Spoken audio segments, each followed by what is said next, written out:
आपल्यापैकी बरेच जण विचार करतात की इन्व्हेस्टिंग मध्ये सर्वात मोठी चूक म्हणजे चुकीची इन्व्हेस्टमेंट निवडणे.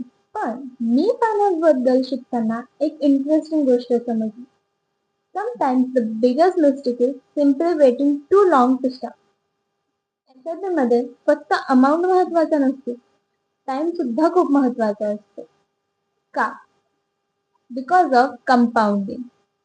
कंपाऊंडिंग म्हणजे तुमचे पैसे ग्रो होतात आणि त्या ग्रोथवर पुन्हा ग्रोथ मिळत जाते.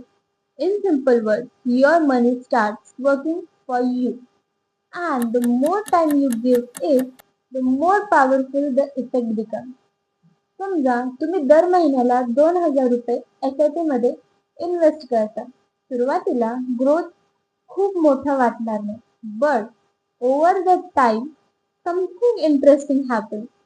तुमच्या इन्व्हेस्टमेंटवर रिटर्न्स मिळतात आणि नंतर त्या रिटर्न्स वरही रिटर्न्स मिळायला लागतात. That's way compounding start showing it's power. म्हणूनच एकाच रकमेची गुंतवणूक करूनही लवकर सुरुवात करणारी व्यक्ती उशिरा सुरुवात करणाऱ्या व्यक्तीपेक्षा अधिक अधिक संपत्ती निर्माण करू शकते. Not because they invested more money, but because they gave their money more time to grow. मी अजून फायनान्स शिकते आहे, पण एक लेसन पुन्हा पुन्हा समोर येते. You don't need to start big, you just need to start. कारण इन्व्हेस्टिंग मध्ये आपण गमू नाही अशी एक गोष्ट आहे, टाइम.